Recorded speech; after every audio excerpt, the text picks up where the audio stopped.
भारतीय नागरिक सुरक्षा संहिता 2023 की धारा 499 जो अभियुक्त पर मिली धनराशि से निर्दोष क्रेता को भुगतान payment to innocent purchaser of money found on accused से संबंधित है।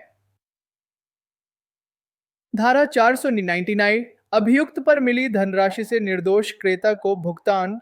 यह धारा एक विशिष्ट स्थिति को संबोधित करती है जहां चोरी की संपत्ति एक ऐसे व्यक्ति द्वारा खरीदी गई थी जिसे यह नहीं पता था कि वह चोरी की है।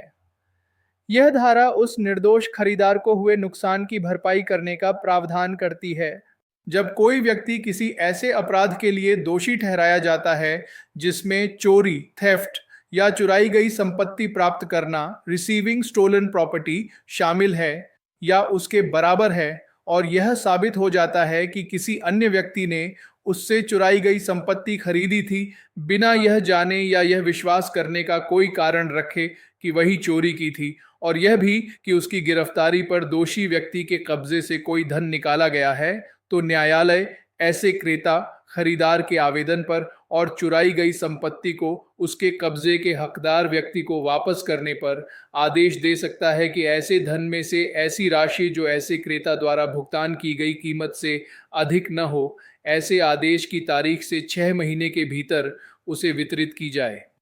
सरल शब्दों में समझने के लिए, ओ अपराध किसी व्यक्ति को चोरी या चोरी की संपत्ति प्राप्त करने या ऐसे ही किसी अपराध के लिए दोषी ठहराया गया है।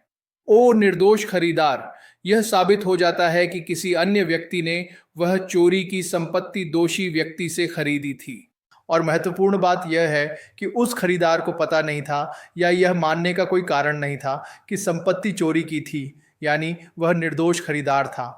ओ दोषी पर धन दोषी व्यक्ति की गिरफ्तारी के समय उसके पास से कुछ पैसे भी मिले थे। ओ न्यायालय की शक्ति और शर्तें न्यायालय निम्नलिखित शर्तों को पूरा होने पर उस निर्दोष खरीदार को नुकसान की भरपाई का आदेश दे सकता है। 1. खरीदार का आवेदन निर्दोष खरीदार को न्यायालय में आवेदन करना होगा। 2. संपत्ति की वापसी चुराई गई संपत्ति को उसके असली मालिक को वापस कर दिया गया हो। 3. भुगतान का आदेश न्यायालय आदेश दे सकता है कि दोषी व्यक्ति के पास से मिले पैसे में से उतनी राशि जो खरीदार ने संपत्ति के लिए चुकाई थी उससे अधिक नहीं, उस निर्दोष खरीदार को आदेश की तारीख से 6 महीने के भीतर दे दी जाए। उदाहरण, ओ अमित ने राहुल की घड़ी चुराई। उसने वह घड़ी विनोद को बेच दी। विनोद को पता नहीं था कि घड़ी चोरी की है। ओ पुलिस ने अमित को गिरफ्तार किया और उसके पास से घड़ी बेचने के 5,000 रुपये मिले। ओ बाद में अमित को चोरी के लिए दोषी ठहराया गया।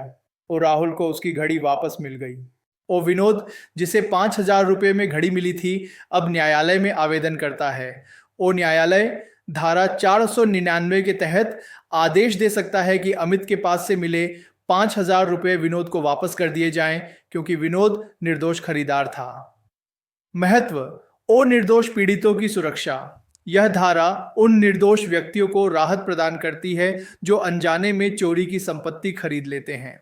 ओ पुनर्स्थापन का सिद्धांत यह आपराधिक न्याय प्रणाली के पुनर्स्थापनकारी सिद्धांत रिस्टोरेटिव जस्टिस प्रिंसिपल को दर्शाता है, जहां अपराध के शिकार व्यक्तियों को हुए नुकसान की भरपाई करने का प्रयास किया जाता है।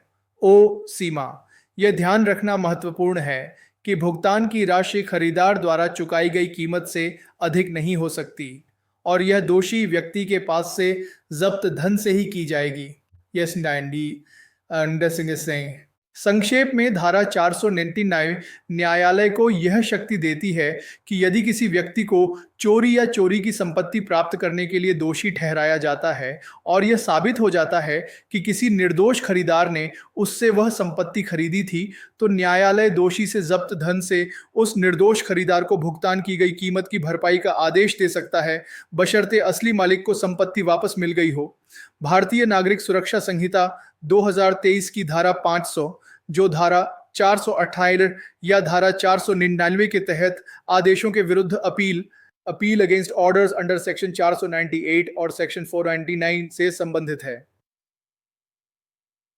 धारा 500, धारा 498 या धारा 499 के तहत आदेशों के विरुद्ध अपील। यह धारा यह सुनिश्चित करती है कि धारा 498 विचारण की समाप्ति पर संपत्ति का निपटारा और धारा 499 निर्दोष क्रेता को भुगतान के तहत न्यायालय या मजिस्ट्रेट द्वारा पारित आदेशों के विरुद्ध अपील की जा सके, जिससे संबंधित पक्षों को न्याय मिल सके। 1. अपील का अधिकार और अपील न्यायालय। एक, धारा 428 या धारा 499 के अधीन किसी न्यायालय या मजिस्ट्रेट द्वारा किए गए किसी आदेश से व्यथित कोई भी व्यक्ति उस न्यायालय में उसके विरुद्ध अपील कर सकता है जिसमें पूर्व न्यायालय द्वारा की गई दोष सिद्धियों से सामान्यतः अपील होती है। सरल शब्दों में समझने के लिए, कौन अपील कर सकता है? कोई भी व्यक्ति जिसे धारा 493 संपत्ति के निपटारे या धारा 499 निर्दोष क्रेता को भुगतान के तहत पारित किसी आदेश से नुकसान हुआ है या जो उससे असहमत है। कहाँ अपील की जाए? उस उच्च न्यायालय में अपील की जाएगी जहां सामान्यतः उस न्यायालय के दोष सिद्ध के खिलाफ अपील की जाती है जिसने मूल आदेश पारित किया था। उदाहरण के लिए, यदि किसी मजिस्ट्रेट ने आदेश पारित किया है तो अपील सत्र न्यायालय में होगी, क्योंकि मजिस्ट्रेट की दोष सिद्धियों के खिलाफ अपील सत्र न्यायालय में होती है। यदि सत्र न्यायालय ने आदेश पारित किया है तो अपील उच्च न्यायालय में होगी।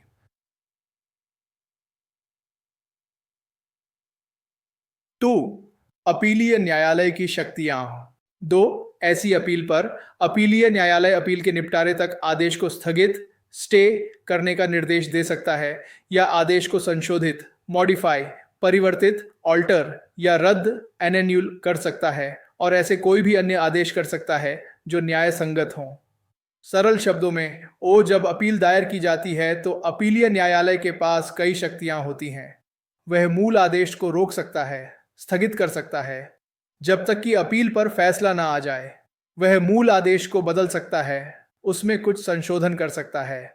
वह मूल आदेश को पूरी तरह से रद्द कर सकता है। वह कोई भी अन्य नया आदेश पारित कर सकता है जो उसे न्यायपूर्ण लगे।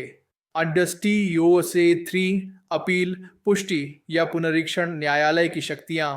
3 उपधारा तो में संदर्भित शक्तियां। 1 अपील पुष्टि कॉन्फर्मेशन या पुनरीक्षण रिवीजन न्यायालय द्वारा भी प्रयोग की जा सकती है जब वह उस मामले से निपट रहा हो जिसमें उपधारा 1 में संदर्भित आदेश किया गया था। सरल शब्दों में, उपधारा 2 में बताई गई शक्तियां आदेश को रोकना, बदलना या रद्द करना केवल वही न्यायालय नहीं कर सकता जो सीधे अपील सुन रहा है। ये शक्तियां किसी भी उच्च न्यायालय द्वारा भी प्रयोग की जा सकती हैं जो उसी मामले को अपील पुष्टि या पुनरीक्षण रिवीजन के तहत सुन रहा है। इसका मतलब है कि यदि किसी मामले में एक साथ अपील पुष्टि जैसे मृत्युदंड की पुष्टि या पुनरीक्षण याचिका लंबित है तो उस न्यायालय के पास भी धारा 468 या 499 के तहत दिए गए आदेश से संबंधित शक्तियां होंगी।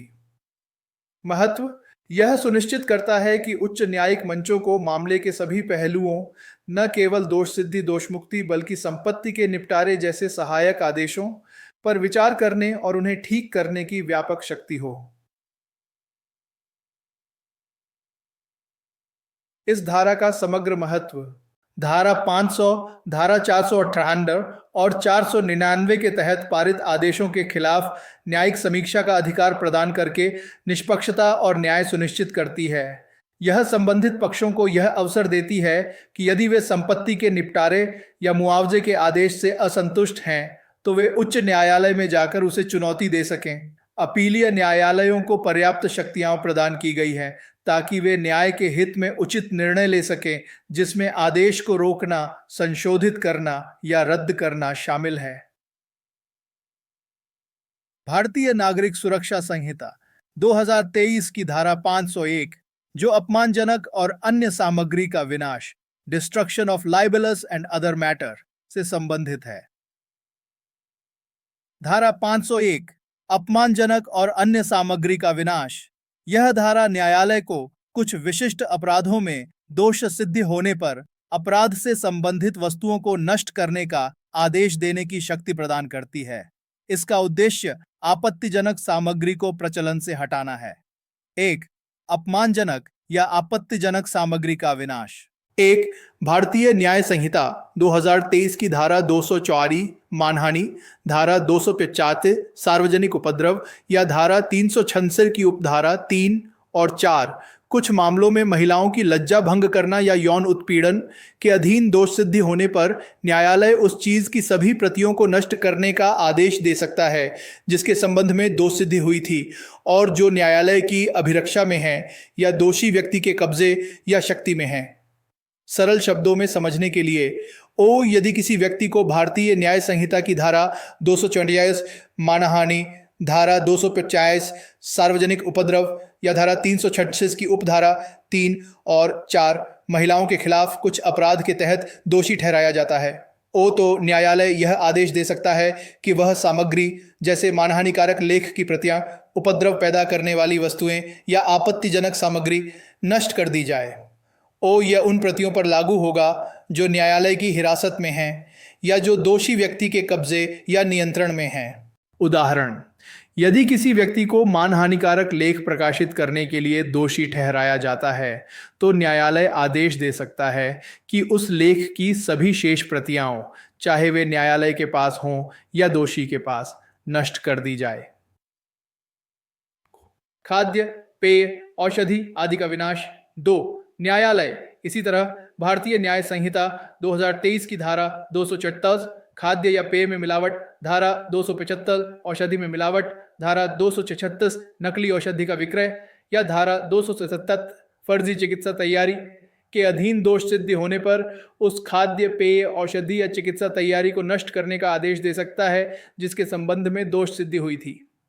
सरल शब्दों में समझने के लिए, ओ यदि किसी व्यक्ति को भारतीय न्याय संहिता की धारा 274 खाद्य या पेय में मिलावट, धारा 275 औषधि में मिलावट, धारा 274 नकली औषधि बेचना या धारा 277 फर्जी चिकित्सा उत्पाद बनाना बेचना के तहत दोषी ठहराया जाता है, ओ तो न्यायालय यह आदेश दे सकता है कि वह मिलावटी खाद्य पदार्थ, पेय पदार्थ, नकली दवा या फर्जी चिकित्सा उत्पाद नष्ट कर दिया जाए।